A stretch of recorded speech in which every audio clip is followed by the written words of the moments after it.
Nós desejamos uma boa noite, que Jesus nos acompanhe, nos traga muita paz nas reflexões de hoje à noite.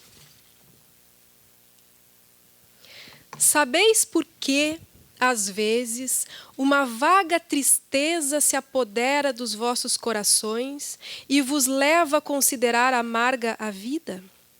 É que o vosso espírito, aspirando à felicidade e à liberdade, se esgota, jungido ao corpo que lhe serve de prisão, em vãos esforços para sair dele. Reconhecendo inúteis esses esforços, cai no desânimo, e como o corpo lhe sofre a influência, toma-vos a lassidão, o abatimento, uma espécie de apatia, e vos julgais infelizes. Crede-me, resisti com energia a essas impressões que vos enfraquecem a vontade. São inatas no espírito de todos os homens as aspirações por uma vida melhor. Mas não a busqueis nesse mundo.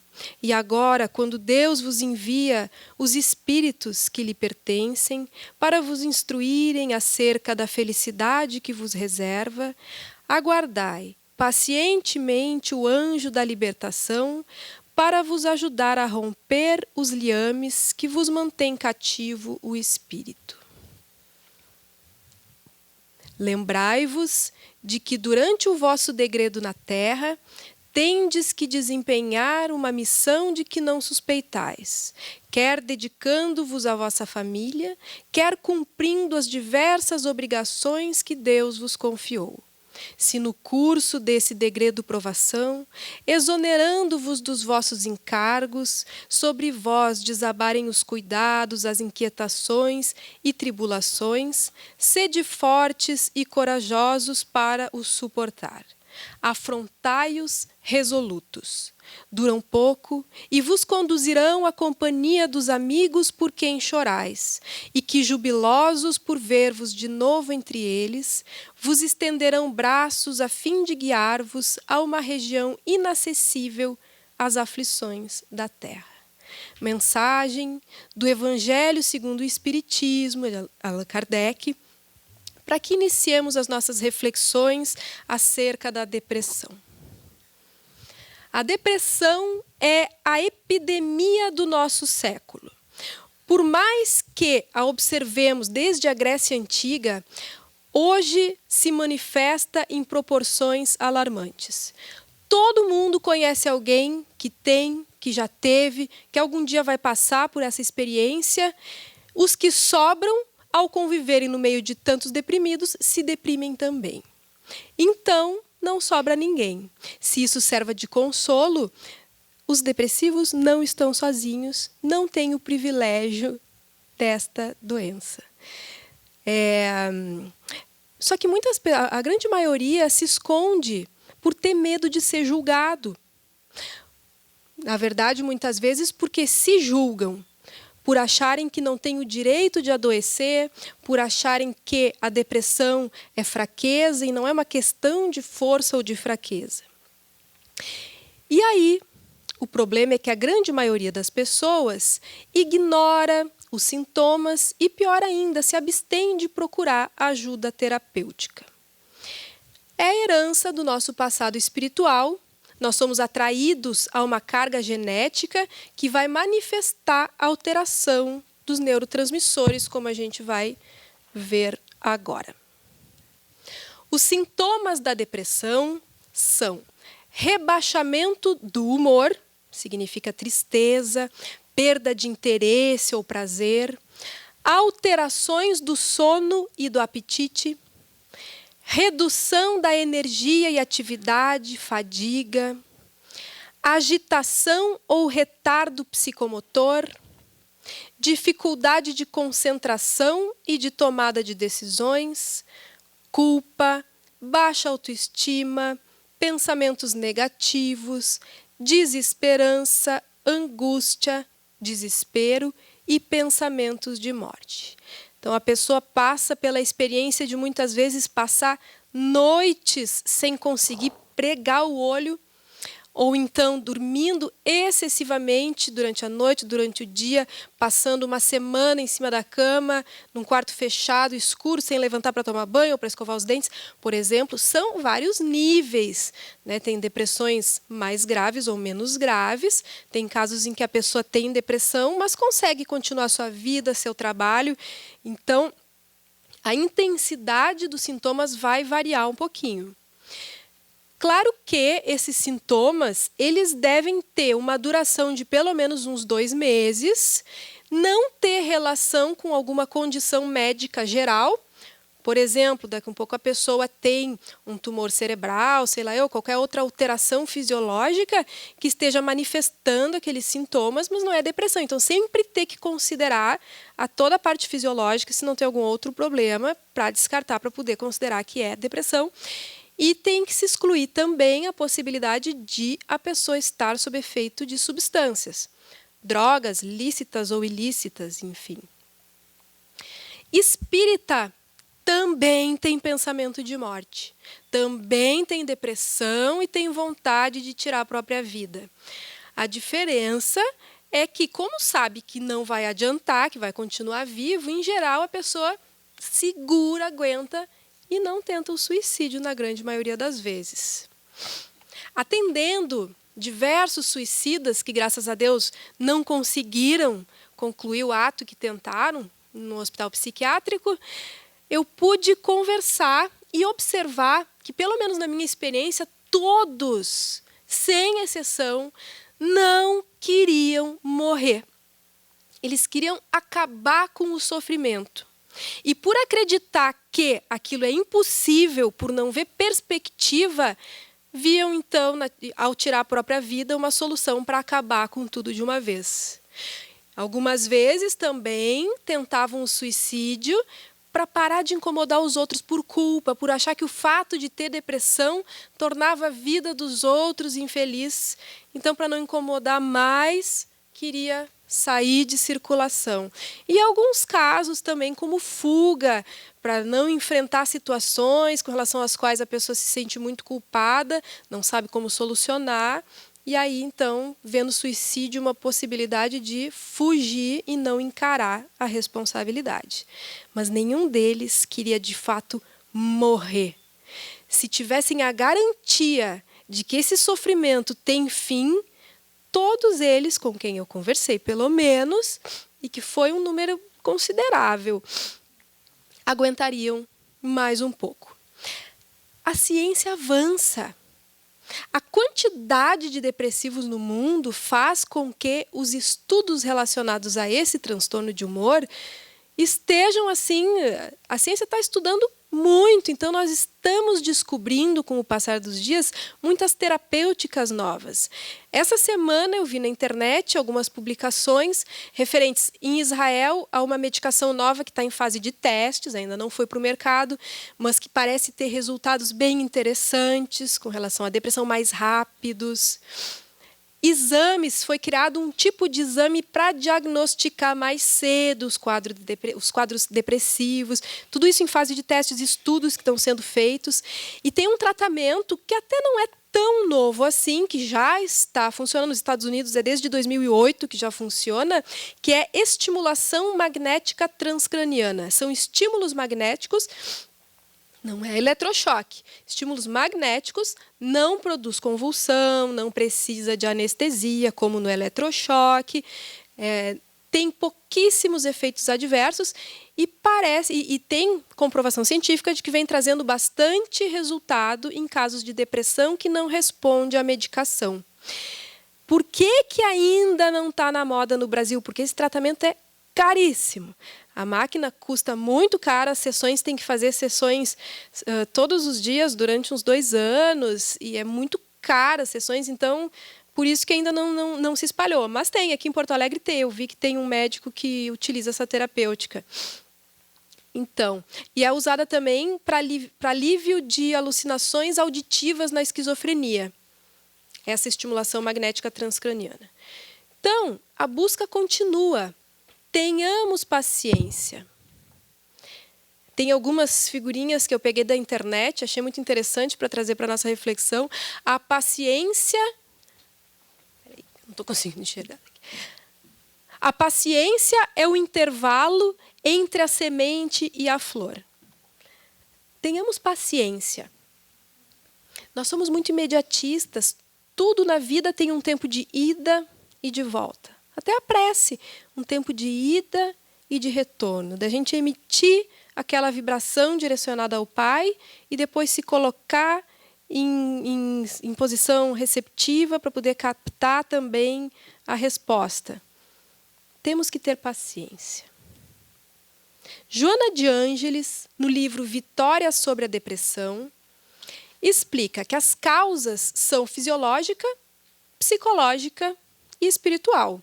Fisiológica, alterações no quimismo neuronal, falta de neurotransmissores responsáveis pela alegria e bem-estar.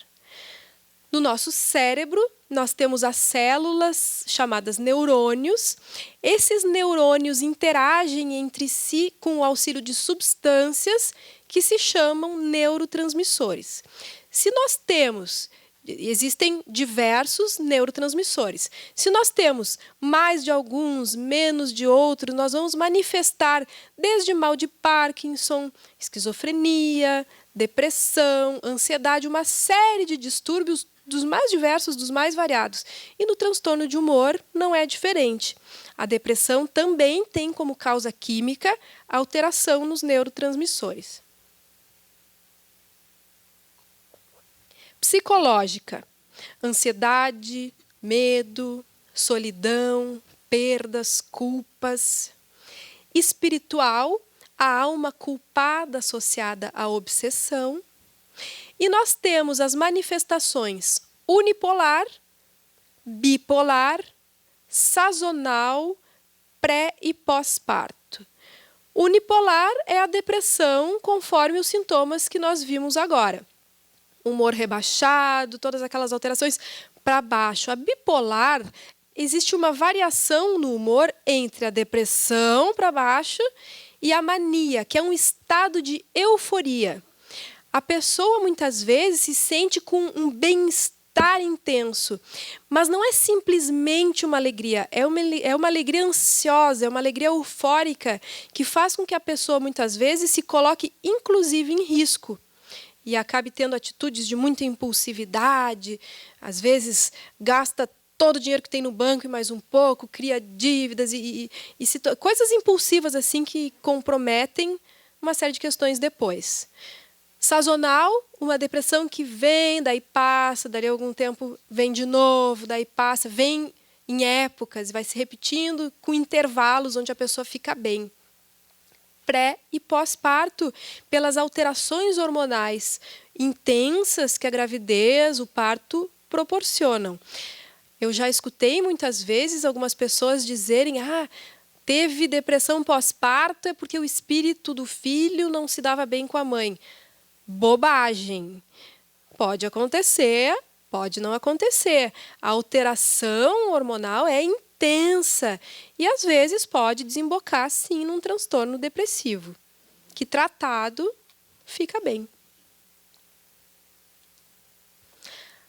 A razão do desequilíbrio. O perispírito é bombardeado por energias deletérias, o que gera o desequilíbrio. Pela lei das afinidades, o espírito é atraído para a reencarnação com fatores genéticos e sociais para a redenção. A vitória consiste no perdão e auxílio, esquecimento do mal e prática do bem, para a reconstituição dos tecidos sutis. É claro que a gente tem essa manifestação, essa alteração química no cérebro, mas a gente sabe que a matriz está no perispírito. Do ponto de vista psicológico, o processo depressivo é muito parecido com o do luto. No luto normal, acontece o seguinte: nós temos uma carga de energia mental depositada em cima de um determinado objeto. um relacionamento, de uma casa, qualquer coisa que, ao termos uma situação de mudança com relação àquilo, essa energia fica solta. Nós colocamos essa energia naquilo, sendo aquilo retirado, essa energia fica solta, até que nós consigamos redirecionar ela para outra coisa. Então, por exemplo, um familiar que a gente vem cuidando há muitos meses, doente, aí desencarna. Fica um vazio, como se não pudesse ser preenchido por outra coisa, até que aos poucos a pessoa vá conseguindo, então, preencher com outras atividades e ir redirecionando essa energia para outras coisas. Não necessariamente perdas, as perdas sempre vão ocasionar esse processo de luto, mas mudanças, e às vezes pode ser alguma coisa muito boa, se mudar para uma casa melhor, para um emprego melhor, também gera um processo de luto daquilo que nós estamos deixando para trás. O luto da adolescência, quando partimos para a vida adulta, o luto da infância para a adolescência e assim por diante. Então, existem sintomas muito parecidos com a depressão. A gente fica triste, pode dar falta de sono, falta de fome, excesso de fome, e assim por diante, bem como a depressão. Só que isso tem um tempo curto.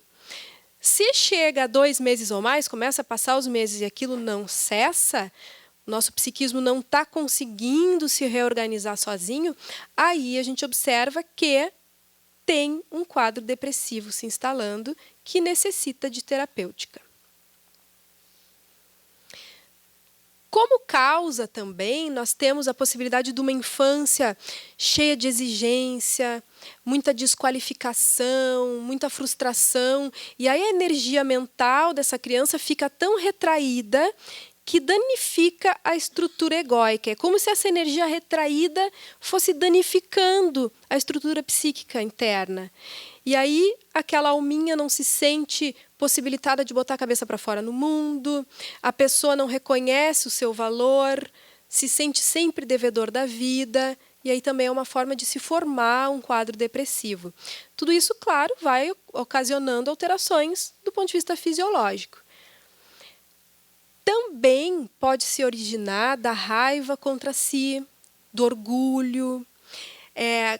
Quando a gente tem muita raiva, ou de si ou do mundo, e essa raiva fica voltada para dentro, o poder destrutivo voltado para dentro, relacionado com orgulho, uma recusa de entrar na vida, uma frustração, não me deram o que eu quero, a vida não me dá o que eu quero, então eu não brinco mais.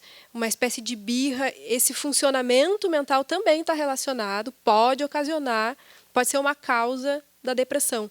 Sujeito que rouba energia de todo mundo, não querendo dar nada em troca para a vida. São aquelas pessoas depressivas que dominam todo mundo, que controlam todo mundo. Ninguém pode ser feliz, ninguém pode viver a própria vida, porque tem que estar em torno daquela pessoa em função da depressão dela. Então, é uma maneira de controlar os outros também. Mas, por fim, a depressão também pode vir como uma sabedoria do inconsciente. O inconsciente respondendo por não estar disposto a seguir aquele caminho, a fim de acordar de uma vida sem sentido. A alma quer mais, o espírito quer mais. Isso gera uma crise existencial e vem a depressão. Porque a pessoa se obriga a parar. Os sintomas são tão perturbadores, a pessoa se obriga a parar e olhar para dentro. Isso dá densidade, aprofunda muitas vezes pessoas que estão muito superficiais. Alguns momentos da vida são mais facilmente geram essas situações. Crise da meia-idade, aposentadoria, por exemplo. E pode-se, inclusive, deprimir o paciente para ajudá-lo. O Carl Jung, que é um psiquiatra suíço, fundador da psicologia analítica, trabalhou muitos anos com Freud, o fundador da psicanálise. Ele conta um sonho de um paciente que vem ilustrar isso que nós estamos falando. O paciente do Jung sonhou que ele estava numa areia movediça, afundando. Desesperado, tentando sair, não conseguia. Quando ele estava só com a cabeça para fora, ele enxerga o Jung. Ai, meu analista está vindo, graças a Deus vai me salvar. O Jung chega perto, pisa na cabeça dele, enterra ele na areia movediça. Então, na verdade, o trabalho do psicólogo é, algumas vezes, dar uma afundadinha no paciente, quando é necessário olhar para dentro, e isso muitas vezes é incômodo. Gera tristeza se dar conta de muitos processos, de coisas que a gente não quer olhar dentro de nós mesmos. Então, o sintoma também pode ser visto como a própria tentativa de solução. Qualquer sintoma de qualquer transtorno, ele traz uma sabedoria que precisa ser ouvida.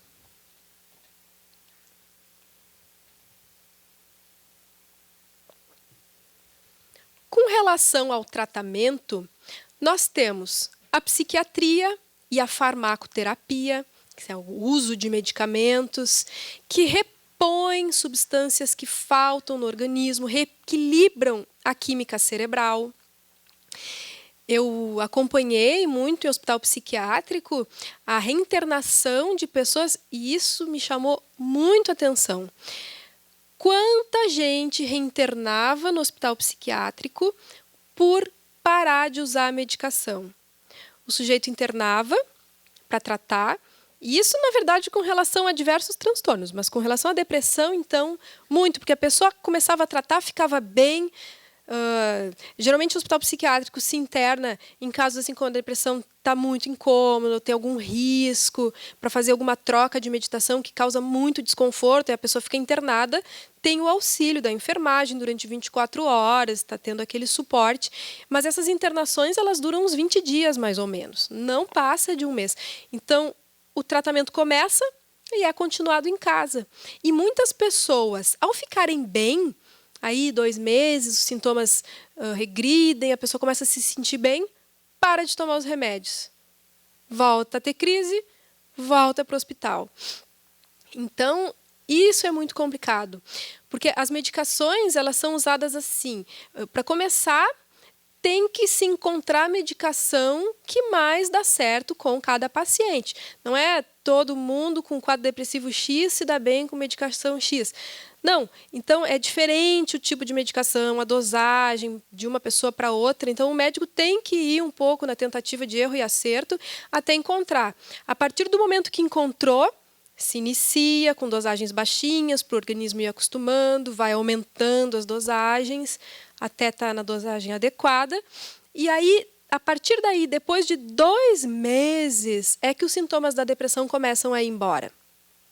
Só que nisso, até o organismo se acostumar com as substâncias, tem efeitos colaterais, desconfortáveis, alteração no intestino, boca seca, às vezes um pouco de insônia, um pouco de ansiedade, mas isso tudo tende a ir sumindo com o passar dos dias. Só que aí muitas pessoas usam a medicação por 1 semana, 2, até 1 mês e param dizendo: isso aí só está me fazendo mal, está me dando isso, aquilo, não funcionou, eu continuo deprimida e ainda com isso, aquilo, outro. E na verdade, o tratamento ele é assim e funciona. Se feito corretamente, depois daquele tempo, a pessoa começa, então, a superar os sintomas da depressão e ficar bem. Às vezes, a pessoa usa o antidepressivo como se fosse remédio para dor de cabeça. Usa, passou, parou de tomar. E não é assim. E os tratamentos para depressão, com medicação, eles duram pelo menos 2 anos, que é o tempo do organismo ir sendo tratado. Então, dependendo do caso, né? Algumas vezes é a vida inteira, algumas vezes 2 anos. Então, tem que ter um acompanhamento médico para avaliar cada caso. E quando a pessoa vai retirar a medicação, também tem todo um mecanismo para se retirar devagarinho. Então, o que acontece é que muita gente começa a ficar bem, corta a medicação bruscamente, aí faz um monte de sintoma.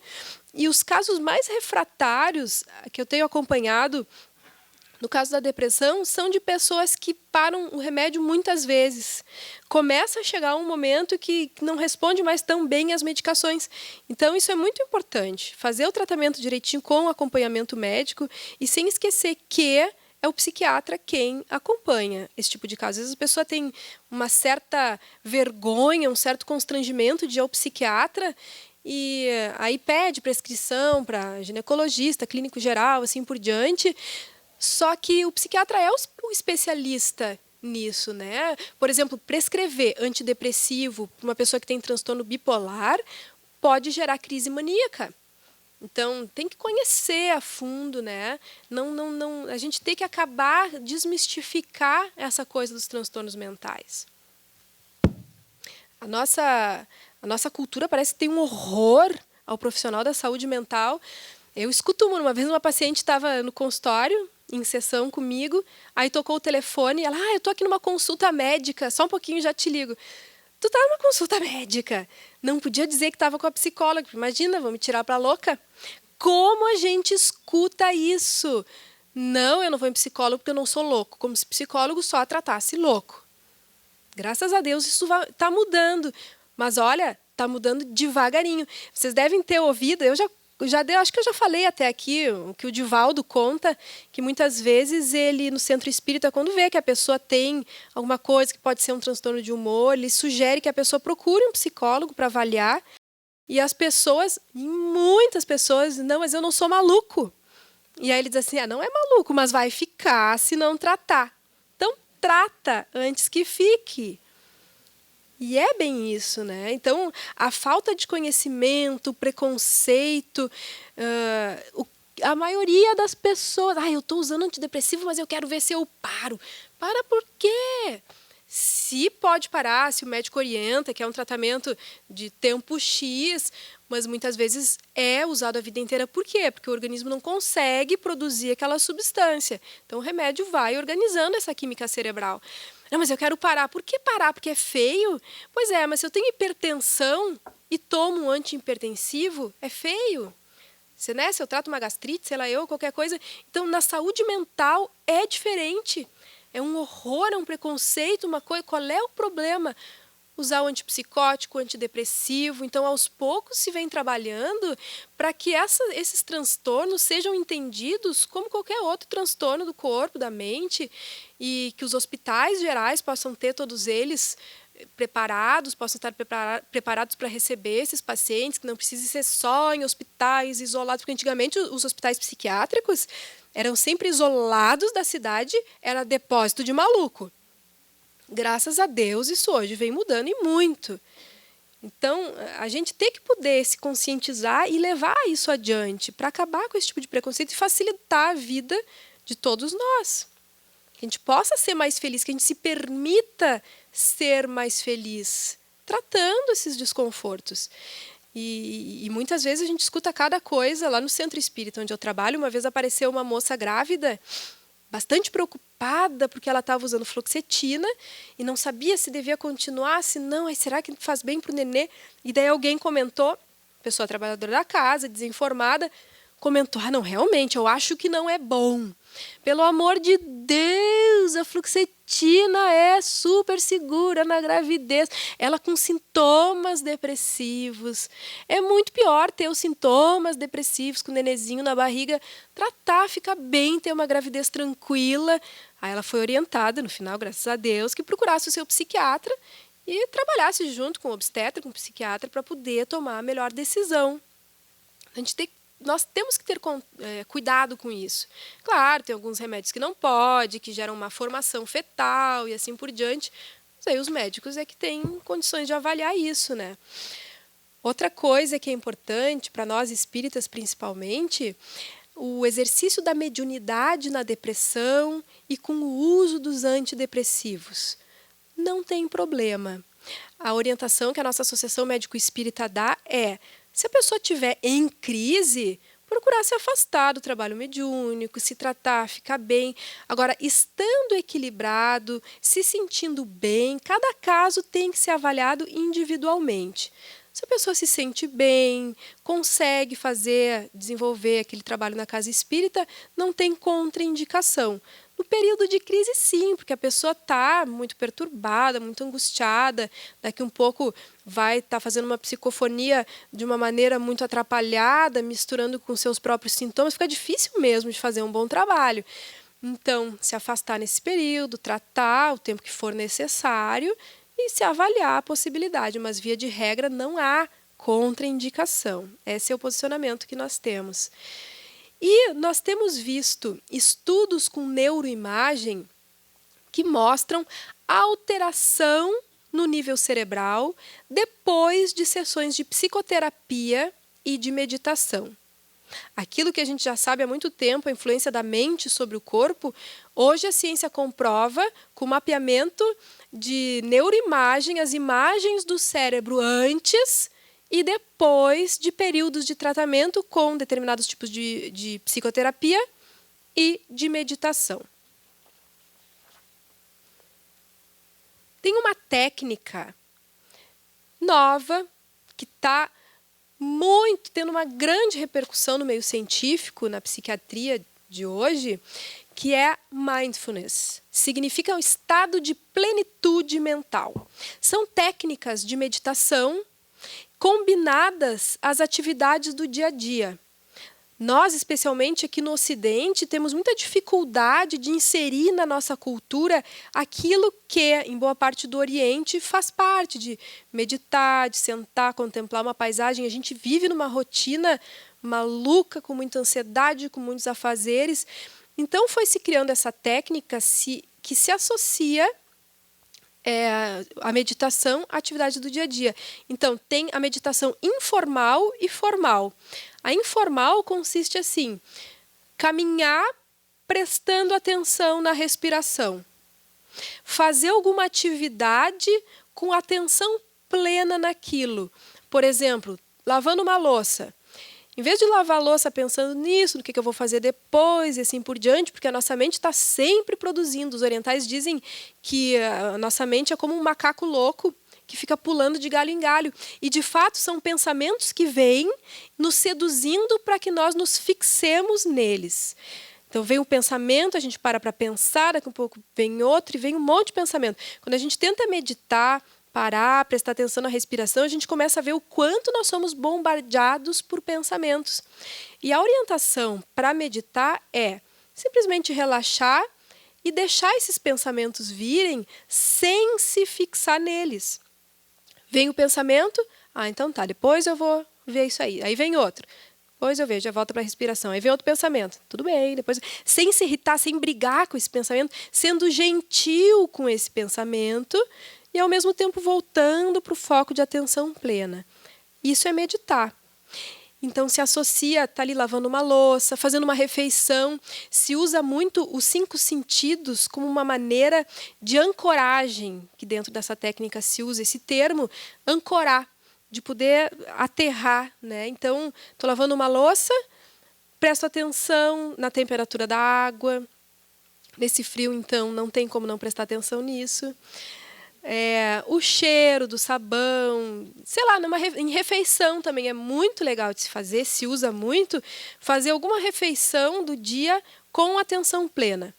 Focar naquilo, sempre que o pensamento for para alguma coisa, algum afazer, alguma preocupação, volta para as sensações físicas. O gosto do alimento, o cheiro, a textura, a imagem, isso vai fazendo com que a nossa mente foque no momento presente. Mas isso tem que ser feito de uma maneira gentil, sem angústia porque não consegui fazer, sem brigar, não consegui, que droga. Não, porque o natural é que a gente fique fugindo o tempo inteiro. Então, mindfulness é essa técnica. Estudos com neuroimagem mostram que, depois de 8 semanas com prática de meditação de 40 minutos por dia, nós temos alterações fisiológicas no cérebro. Repito, 8 semanas. Não sei o que vocês acham, mas 8 semanas, porque estou acostumada com terapias de longos anos, para a gente ter resultados. 8 semanas não é nada. O difícil é a gente conseguir se organizar para ter 40 minutos de meditação por dia. Mas a comprovação científica, então, depois de 8 semanas, meditando 40 minutos por dia, se tem alteração fisiológica no cérebro.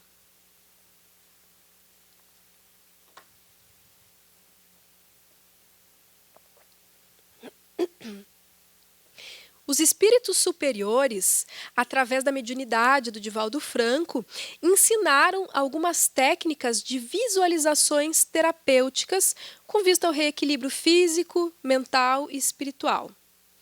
Muito parecida com essa técnica de mindfulness, só que se utilizando de visualizações, a gente imaginar cenas, a técnica é assim: se colocar numa posição confortável, relaxar, procurando não dormir, Pode ser deitado, pode ser sentado. Se a pessoa tem muita tendência a dormir ou tem muito cansaço porque trabalha muito, procurar fazer sentado para não pegar no sono, relaxado e respirar suavemente, sem pressa, observando o oxigênio entrando e saindo.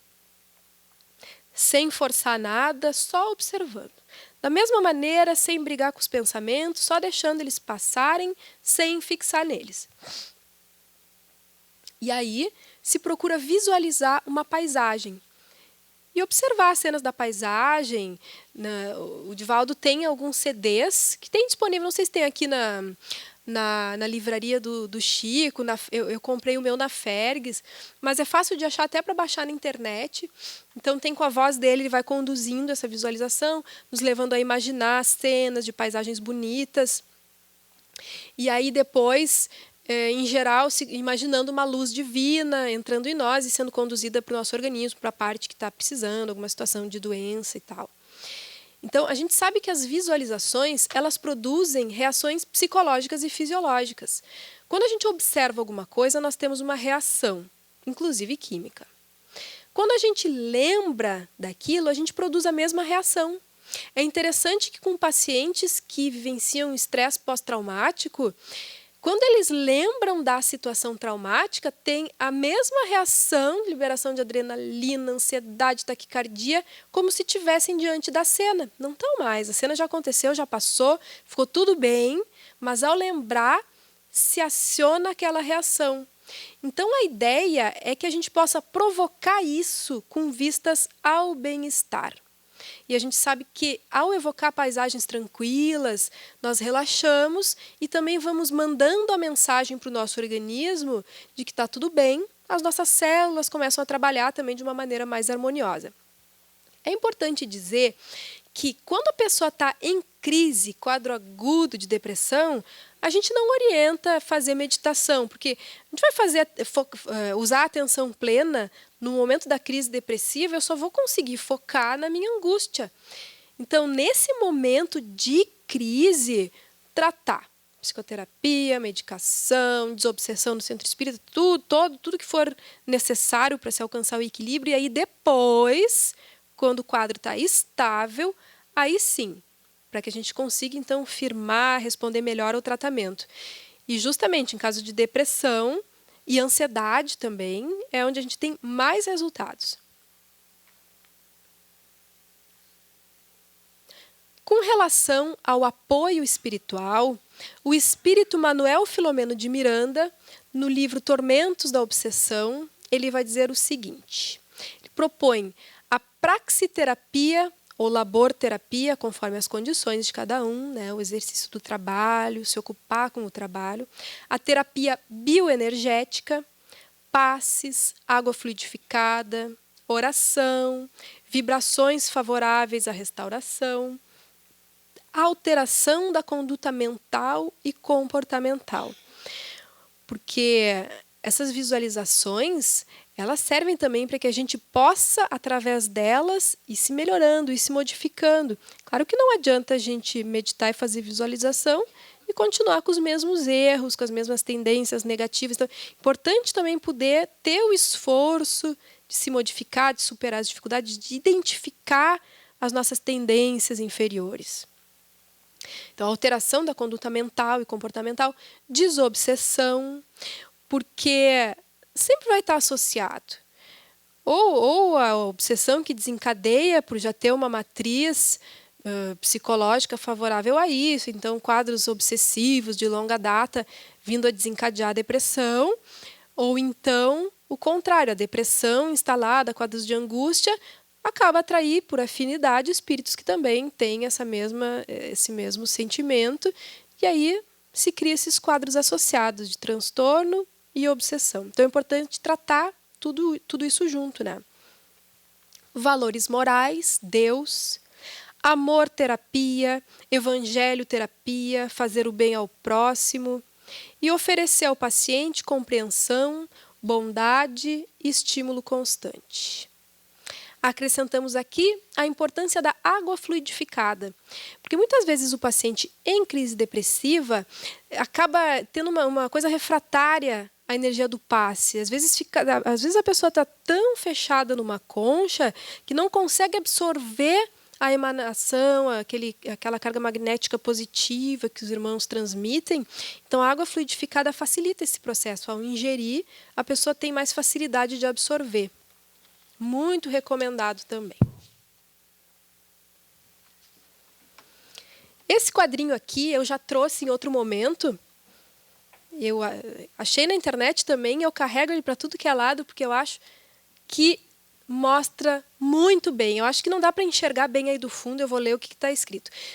Se doenças normais fossem tratadas como a depressão, para a gente refletir. Eu sei que você está com infecção alimentar e tal, mas você podia fazer um esforço, né? O cara com o braço amputado. Você só precisa esquecer disso e aí vai ficar tudo bem. Vomitando no vaso. Você já tentou, sei lá, não ter gripe? Injeção de insulina. Acho que não é necessário ficar tomando remédio todo dia por causa do diabetes. Uma hemorragia grave no abdômen. Você nem está tentando. O sujeito na UTI. Ficar deitado aí não vai te ajudar. Você precisa fazer alguma coisa. Agora, é um absurdo a gente vendo, é hilário. Agora, vamos imaginar no quadro de depressão. Depressão.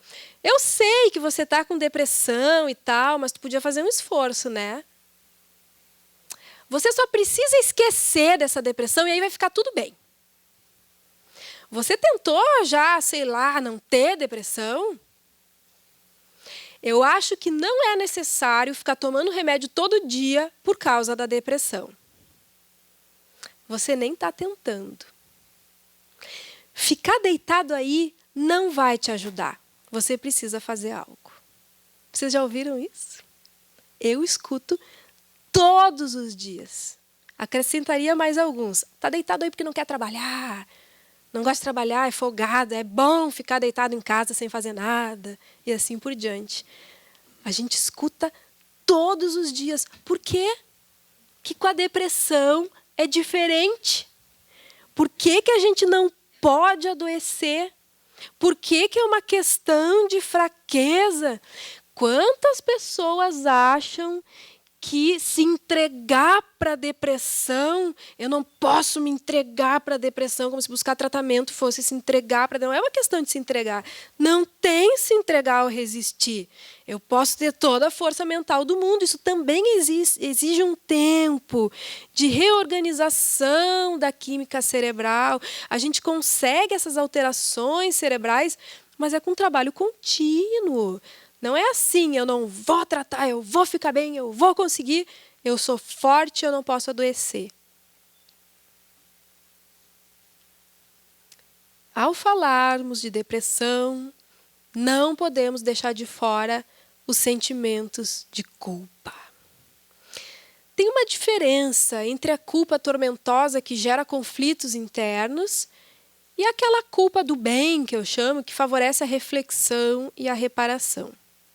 A Joana de Ângeles, ela faz uma diferenciação falando da culpa e da responsabilidade. A culpa é infantil, é um mecanismo para não crescer. A gente fica se culpando e não muda. Me culpo, sofro, me culpo, vou lá e repito a mesma coisa de novo, continuo me culpando e fica um ciclo vicioso e não muda. A responsabilidade assume o erro, se importa, se compromete a não fazer de novo. Um exemplo maravilhoso disso é o Paulo de Tarso. Olha quantas situações, na época em que ele era Saulo, quantas mortes ele acabou provocando, inclusive a morte de Estevão. E aí depois, a partir do momento em que ele se dá conta, reconhece o seu equívoco, mudou e passou a trabalhar no bem, sendo grande discípulo de Jesus, numa encarnação só. Quantas vezes a gente fica olhando para trás e preso no erro e preso na culpa? Isso faz com que a gente perca tempo de estar fazendo diferente.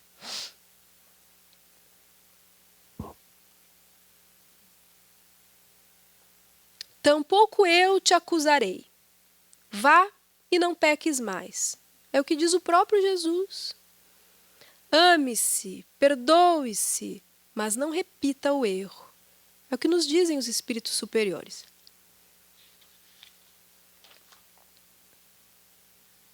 Joana de Ângeles, de novo, o ser consciente não se julga nem se justifica, não se acusa nem se culpa, apenas se descobre. É diferente de simplificar, diminuir a gravidade do ato infeliz, irresponsavelmente. A gente deve ser honesto consigo mesmo, evitando autojustificação, transferência de responsabilidade, indiferença ante o acontecimento. É que, na verdade, muitas vezes a gente se culpa demais por algumas coisas e não se culpa pelo que deveria. Então é colocar as coisas no devido lugar.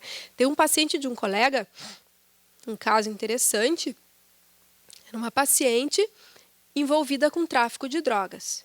Não sentia a menor culpa com relação a isso.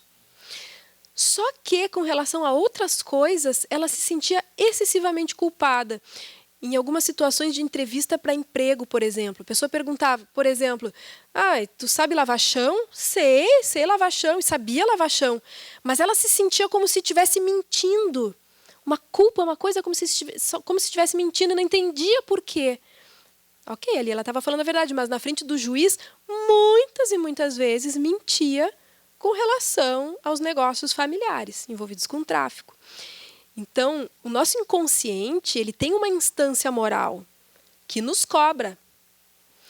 Tem um paciente do Jung que tinha um quadro de neurose obsessiva e ele, na verdade, explorava a namorada, vivia viajando às custas dela, ela lá trabalhando, suando, e ele viajava, torrava o dinheiro dela. Tinha um quadro de neurose obsessiva. Esse drama moral, essa coisa dessa relação com a namorada, gerava neurose. Então o inconsciente não perdoa. Tem muita gente que pensa que criminoso dorme bem. A gente se culpa por tanta coisa e um monte de bandido fazendo um monte de coisa e dorme tranquilo. Não dorme. Eu acompanhei algumas pessoas também envolvidas com crime, no hospital psiquiátrico, internados por algumas questões, a maioria deles com dependência química, e não dormem. Dormem com medicações, têm pesadelos terríveis. Então a nossa consciência, ela cobra. Não é tão simples assim. Esse quadrinho também é interessante. Você me decepcionou. Isso eu entendi. Eu só não entendo por que você está tão chateada comigo, se quem criou a expectativa foi você. Por que a gente tem que dar conta da expectativa do outro? Por que a gente tem que dar conta da neurose do outro? O outro tem direito de se chatear, de não ir com a nossa cara, de ficar bravo. Tem esse direito. E nós não temos obrigação de dar conta de toda a expectativa. Esse aqui é o pensamento negativista da depressão. Um dia nós vamos morrer, Snoopy. Sim, mas todos os outros dias a gente vai viver. Qual que nos preocupa mais? Por trás da culpa pode ter excesso de cobrança familiar, aquilo que a gente estava falando, nunca vamos corresponder. Nunca, nem que a gente queira, a gente nunca vai corresponder totalmente à expectativa alheia. O próprio Francisco de Assis teve que frustrar o pai, quando ele diz assim, eu te amo, mas antes de ser teu filho, eu sou filho do Pai que está nos céus. E ele recusa seguir os negócios da família e vai embora, deixando tudo para trás, inclusive a roupa do corpo. Teve que frustrar para poder fazer o que ele veio fazer na Terra. Onipotência. Eu sou o pior do mundo. Não é qualquer coisa, é o pior. Onipotência. Desamor, a falta de amor próprio, se sentir não merecedor, ter baixa autoestima. Não se permitir estar mal também é desamor conosco mesmos. Tive uma paciente que uma vez chegou extremamente ofendida, saiu da casa espírita, nunca mais ia voltar naquela casa espírita. Mas por quê? O que será que houve? Porque mandaram ela fazer 7 sessões de desobsessão. Eu quase comecei a rir, meu, se me mandam fazer 7 sessões de desobsessão, eu fico bem contente. Pelo menos descobriu que está aí o incômodo, vamos tratar, que coisa boa, ninguém escapa. Todos nós passamos por quadros assim, o único ser perfeito que pisou na Terra foi Jesus, o homem integral, o nosso exemplo. Todos nós temos as nossas inferioridades. Então, se alguém percebe, nos orienta a fazer 7 desobsessões, que coisa boa! Ignorância, não pulei, orgulho. Um outro caso de paciente, uma mulher tinha sido traída, há 20 anos atrás, tinha sido traída pelo marido e vivia sendo sustentada por ele até hoje. De raiva, porque já que ele me traiu, ele vai me bancar até hoje, esse desgraçado. E tinha depressão, não conseguia se desvencilhar do passado, seguir outro rumo e ainda obsediava o coitado do ex-marido. Orgulho. Ignorância. Acreditar emocionalmente num peso descabido de determinado ato. Eu fiz uma cara feia. Meu Deus, essa cara feia que eu fiz é um crime.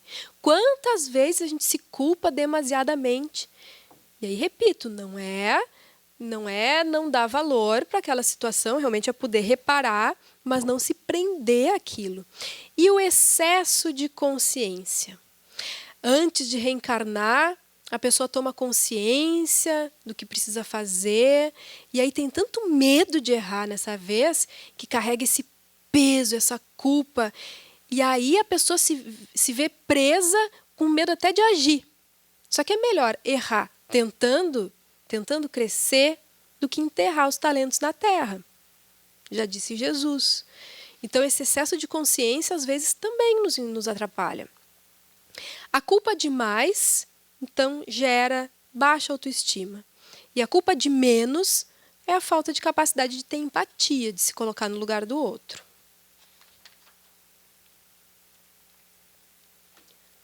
Libertação da culpa.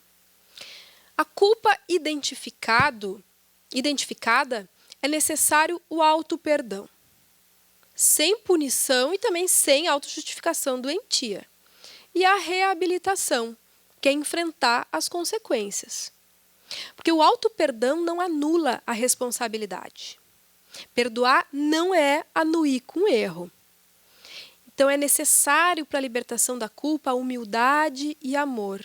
Aceitar os erros, reconhecer a nossa pequenez. A gente não é perfeito, então a gente tem que ter uma atitude honesta conosco mesmos, responsável. Confiar que as coisas podem ser reparadas. Fazer o que está nas mãos agora, deixar os erros no passado. É o processo de libertação da culpa. Esse outro quadrinho, o discípulo falando com o mestre.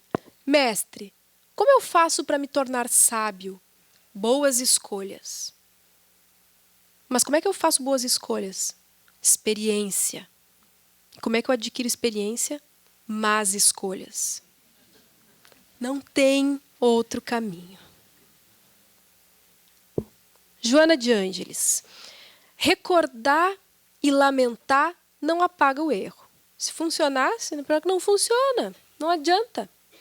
As lembranças negativas entorpecem o entusiasmo para ações edificantes, únicas portadoras de esperança para a libertação da culpa. Só faz mal ficar lembrando. Se deu conta, se perdoar, agir diferente, ponto final. Reabilita-te do erro através de ações novas que representem o teu atual estado de alma. A soma das tuas ações positivas quitará o débito moral que contraíste perante a divina consciência.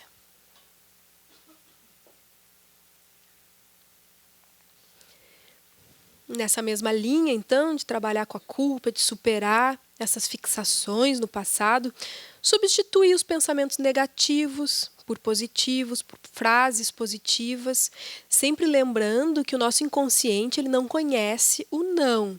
Não adianta a gente dizer assim, eu não quero mais ficar triste. Temos que dizer, eu quero ficar alegre. Por quê? Vou dar um exemplo. Não pensem num bolo de chocolate com uma cobertura derretendo. Quem conseguiu não pensar, levanta a mão. Porque o inconsciente não considera o não. Ele fixa na imagem. Então, eu não quero ficar triste, é o ficar triste que está pesando. Então, eu quero ficar feliz, eu quero ser feliz, eu posso ser feliz, eu tenho o direito de ser feliz. Ser útil, como diz a Joana de Ângeles, quem é solidário jamais fica solitário. Trabalhar no bem, mesmo por entre lágrimas. Como diz o Chico Xavier, o espírita chora escondido, depois lava o rosto e vai atender a multidão sorrindo. Se colhemos frutos amargos hoje, semeemos para amanhã o que desejamos colher com consciência. E eu gostaria de encerrar trazendo uma mensagem do Roberto, tá ruim de enxergar ali, mas eu vou ler, do livro Memórias de um Suicida, de Ivone Pereira. Com toda a experiência que ele passou, tendo cometido suicídio, passado por todas aquelas dificuldades derivadas desse ato e batalhado para superar isso, ele diz o seguinte: o desânimo é sempre mau conselheiro, cujas sugestões devemos fustigar com todas as nossas melhores forças. Reagi, meus amigos, voltando às vossas vontades para a força suprema, de onde emanam as energias que alimentam o universo. E logo sentireis que disposições regeneradoras reerguerão vossas capacidades para o prosseguimento da jornada. Quando vos sentirdes pusilânimes e tristes diante do inevitável, trabalhai. Procurai na oportunidade, na ação enobrecedora e honesta, o restaurador para as faculdades em crise. Nunca seremos tão insignificantes e destituídos de possibilidades, quer na terra como homens ou no invisível como espíritos, que não nos permitamos servir ao nosso próximo, cooperando para o seu alívio e bem-estar. Muito obrigada.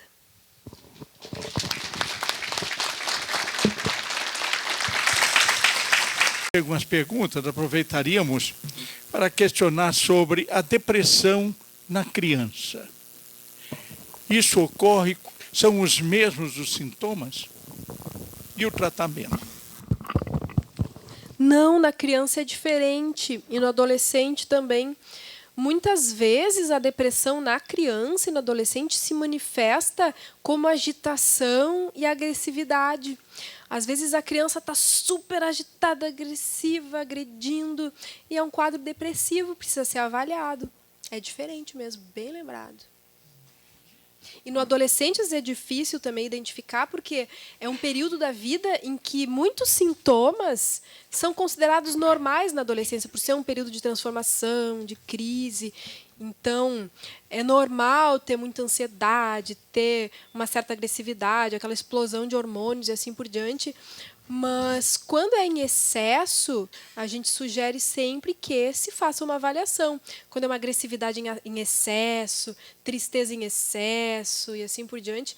E aí a gente acrescenta aí a isso também quadros de muita inibição, aqueles adolescentes que não conseguem ter uma vida social, também são quadros que precisam de ajuda e de tratamento. Não é normal. Existe também um quadro típico da depressão na idade avançada, na senilidade? Sim, existe, com certeza. Aí são os mesmos sintomas que a gente vê no adulto, né, de qualquer idade. Existe, sim. Depressão tem cura definitiva? Sim e não. Depende, cada caso tem que ser avaliado. Se cura definitiva significa não ter mais sintomas e continuar usando a medicação a vida inteira, sim. A pessoa consegue ficar bem, mas alguns casos precisam desse tratamento a vida toda, justamente pelo que falamos antes, por o cérebro não conseguir produzir aquele equilíbrio químico necessário. Então, alguns casos precisam da medicação toda a vida. Daí não sei se isso dá para chamar de cura ou não. Mas se cura for ficar bem, se sentir feliz, ter alegria de viver, poder trabalhar, amar e assim por diante, sim, sem dúvida. Eu costumo dizer assim, né? Às vezes a pessoa... mas eu tratei... Isso me chamava atenção também no hospital psiquiátrico. Mas eu trato a depressão há 20 anos e até hoje não consegui ficar bem. A gente vai avaliar o caso... Trata, mas não trata direito, aí larga a medicação, aí começa de novo, aí volta. Se for o caso da pessoa realmente, há 20 anos, trata, toma remédio direitinho, faz terapia, se trabalha coisa da reforma íntima e assim por diante, e mesmo assim tem depressão, aí eu sugiro troque de médico e de terapeuta. Ninguém é perfeito, às vezes um outro terapeuta consegue se dar conta de alguma coisa que o primeiro não deu, então... Se avalie, leva um tempo para a remissão dos sintomas, mas passou aí 2 anos de tratamento e a pessoa continua com aquele quadro depressivo, troca. Tem tanta técnica, tanta terapêutica diferente, né? Não vamos insistir no erro, mas podemos ficar bem, sim. É possível falar um pouco sobre a depressão por uso de álcool e drogas, além das companhias espirituais nesses casos? Sim, porque essas substâncias alteram o funcionamento cerebral e aí vão deixando esse rastro que depois se manifesta como transtorno de humor e outros. Inclusive a maconha, que alguns estudos têm sido feitos mais recentemente, têm mostrado o quanto o uso prolongado da maconha pode gerar alterações no cérebro e desencadear alguns distúrbios que estariam latentes também, né? Aí no caso da esquizofrenia, alguns quadros de psicose, transtorno bipolar. Então a depressão, sim, pelo uso contínuo de substâncias pode desencadear, ou então pessoas com depressão que não tratam essa depressão e acabam buscando tratamento nas drogas, porque inconscientemente muitas pessoas buscam as substâncias, o álcool, as drogas em geral, para tentar lidar com conflitos que se sente não dando conta. Então a pessoa já tem uma depressão e busca no álcool uma fuga para isso. Se funcionasse, seria bom, né? Só que acontece o quê? A pessoa fica anestesiada quando está alcoolizada, dá risada com os amigos quando está no bar. Só que aquilo, além de não resolver o problema, agrava. Sem contar que algumas drogas e o álcool, associado com algumas medicações psiquiátricas, também tem um efeito bem perturbador. Então, não podemos desconsiderar isso. Muitas vezes se busca substâncias como uma tentativa inconsciente de tratamento. Só que não funciona, né? Funciona no momento que a pessoa está sob o efeito e depois acaba piorando o quadro. Piora, sem dúvida piora. Insônia tem relação com depressão, principalmente com pessoas hiperativas que não conseguem parar para relaxar, é só trabalhar e acabam com insônia? Pode ter. Não tem como dizer assim... Tem sempre, porque cada caso tem que ser avaliado. Mas assim, a insônia é um dos sintomas da depressão. Por isso, às vezes, a pessoa não tem tanto tristeza, assim, aquela angústia, aquela vontade de se matar, mas tem quadros de insônia, de falta de apetite, frio na barriga, tontura, uma série de coisas que pode estar indicando quadro de depressão. Então, tem que avaliar sempre. Pode ser da depressão, ou pode ser de algum outro quadro. Quando suspeitamos que uma pessoa está com depressão, devemos levá-la a um psicólogo ou a um psiquiatra diretamente? Tanto faz, porque os dois podem avaliar. Se for assim um processo melancólico, cuja terapia psicológica possa dar conta, não precise de medicação, a pessoa vai ficar só com a terapia com o psicólogo. Agora, se for uma depressão mesmo, como a gente está falando, né, um transtorno depressivo que precise da medicação, aí tem que ir no psiquiatra. Que aí é a parte médica, né? O psiquiatra vai ter condições de avaliar se precisa o uso da medicação. Quando eu tenho dúvida, que eu atendo algum paciente, eu tenho dúvida se aquele quadro tem alguma relação com alguma alteração química no cérebro, eu peço que a pessoa consulte. E aí vejo a resposta do psiquiatra, eles me dão um retorno. Não, isso não é uma depressão que precisa ser tratada com medicação, é só ir com a tua terapia. Ou precisa, e medica. E aí as terapias associadas de medicação e psicoterapia têm um efeito bem bom. Muitas vezes só na psiquiatria também não resolve, porque a pessoa consegue superar os sintomas mais objetivos, assim, mas toda aquela estrutura, aquela coisa, às vezes a pessoa passou a vida com depressão, funcionando daquele jeito, se acostumando a viver com culpa, e isso só vai mexer em terapia. Né? A medicação só vai tirar os sintomas. O resto da estrutura psíquica é só com a terapia que a gente mexe. Tenho uma sensação de ter feito algo que não tenho certeza de ter feito contra alguém. E às vezes vem este pensamento, pode ser de outra vida? Pode. Às vezes é aquela reminiscência que a gente tem, né? De novo, aí são situações assim que tem que se avaliar cada caso para poder dizer com mais segurança, mas pode ser aquela reminiscência do passado ou pode ser algo gerado nessa encarnação mesmo. Conflitos de culpa, coisas na infância que a pessoa passou, e aí se cria essa fantasia de como se fosse um monstro que fez alguma coisa muito ruim por culpas geradas aqui e agora. Mas pode ser de outra encarnação também, sem dúvida. Ter vontade de chorar do nada, sem motivo, tristeza, angústia, pode ser causa depressão ou espiritual? Se isso se dá por vários dias, se essa vontade de chorar é constante, passa 2 meses, é um indicativo, sim, de depressão. O Divaldo Franco costuma dizer que é muito difícil a gente conseguir ver a linha divisória entre a parte espiritual e psicológica, porque as coisas chegam num ponto assim onde elas se misturam. Então, é claro que, num quadro, como eu falei antes, num quadro depressivo sempre vai ter a questão espiritual associada. Né? Então, se tem esse quadro, o que eu sugiro? Buscar as duas coisas. Mas vamos dizer assim, a pessoa vai no centro espírita, faz toda a terapêutica, faz desobsessão, começa a se trabalhar, vai fazer evangelho no lar, faz toda essa mudança necessária e continua sempre com tristeza, com tristeza, com tristeza. Tem um quadro depressivo, sim. Não custa avaliar. Eu avalio em todos os lados, para ter certeza. Como podemos ajudar uma pessoa depressiva que é muito fechada? Não consegue falar nem com pessoas próximas, pois passou por situações tristes e traumáticas na vida. Aí são casos que ajuda profissional pode ajudar muito, né? Algum terapeuta que consiga entrar nesse casulo.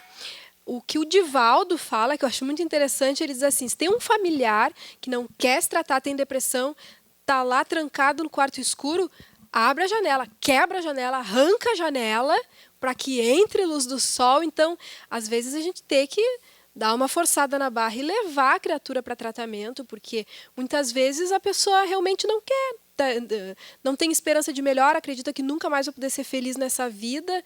Então, o familiar que está vendo esse quadro tem que ter consciência que é uma doença e arrastar para o tratamento. A partir de que idade em crianças podem apresentar a depressão? O que pode ser feito para amenizar? Como eu não sou terapeuta de criança, eu vou responder meio superficialmente, assim, eu não sei exatamente a partir de que idade, mas a gente sabe que crianças pequenas podem apresentar. E o que se faz para amenizar é levar para tratamento. Né? Além disso, dá muito afeto, dá muita presença.